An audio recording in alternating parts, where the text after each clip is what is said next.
Diamond Harbour মডেলের অন্যতম হচ্ছে এই সেবাশ্রয় ক্যাম্প, জানিয়ে এবার পরপর অভিযোগ সামনে আসছে।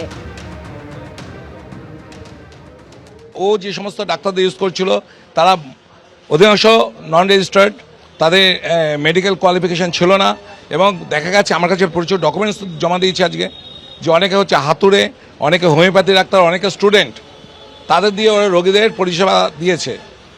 এবং আমি আরও ছবি এনক্লোজ করেছি, কালকে আমি দেখিয়েছি যে একজনের পা কেটে বাদ চলে গেছে এবং প্রচুর লোক অসুস্থও হয়ে গেছে।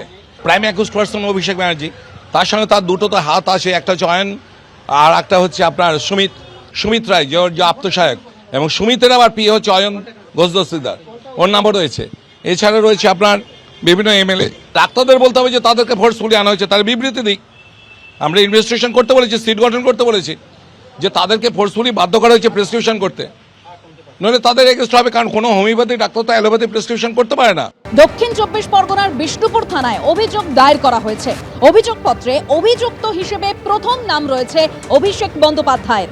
অভিযোগপত্রের 2 নম্বরে নাম রয়েছে অভিষেক বন্দ্যোপাধ্যায়ের পিএ সুমিত রায়ের। 4 নম্বরে নাম রয়েছে জাহাঙ্গীর খান। 9 নম্বরে নাম রয়েছে বিধায়ক দিলীপ মণ্ডলের।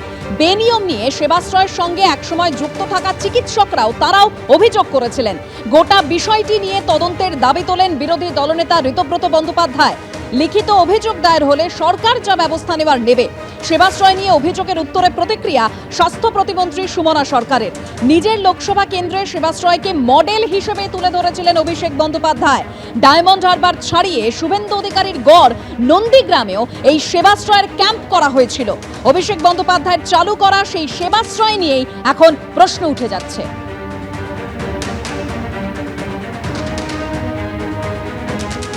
অন্য কেউ নন, যেরকম আপনাদের বলছিলাম যে সেবাশ্রয় নিয়ে অভিযোগ করেছেন যারা একসময় তারা যুক্ত ছিলেন, সেই চিকিৎসকেরা কি বলেছেন শোনাবো। যে রিপোর্টগুলো হয়েছে সেইগুলো মনে হয় কোনো ফিজিক্যাল রিপোর্ট নয়, সেইগুলো মনে হয় এআই দিয়ে করা হয়েছে।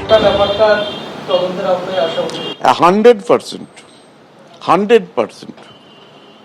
এখন শোনা যাচ্ছে অনেক ওষুধ বেঁচে গিয়েছিল, সেই ওষুধ কোথা থেকে এলো সেটাও জানা দরকার। সেই ওষুধের কোয়ালিটি কী ছিল সেটাও জানা দরকার। খরচ তো হয়েছে, খরচটা মানুষের কাজে লেগেছে কিনা সেটাও তো জানা দরকার। মডার্ন মেডিকেলের ডাক্তারদের ইম্পর্টেন্সটা ওখানে কিন্তু ওই ইনফ্যাক্ট আমাদেরও বোধহয় দেওয়ার সবাই সেইভাবে রাজিও হয়নি। আয়ুষ ডাক্তাররা ওখানে মেনলি ওখানে ব্যাপারটাকে অর্গানাইজ করেছে, এটা সোনোগ্রাফি কী করা হয়েছে, কারা করেছে, এগুলো আমরা কোনো খবর রাখি না বা আমরা সেইভাবে দেখার সুযোগও পাইনি। এবিপি আনন্দ, এগিয়ে থাকে, এগিয়ে রাখে।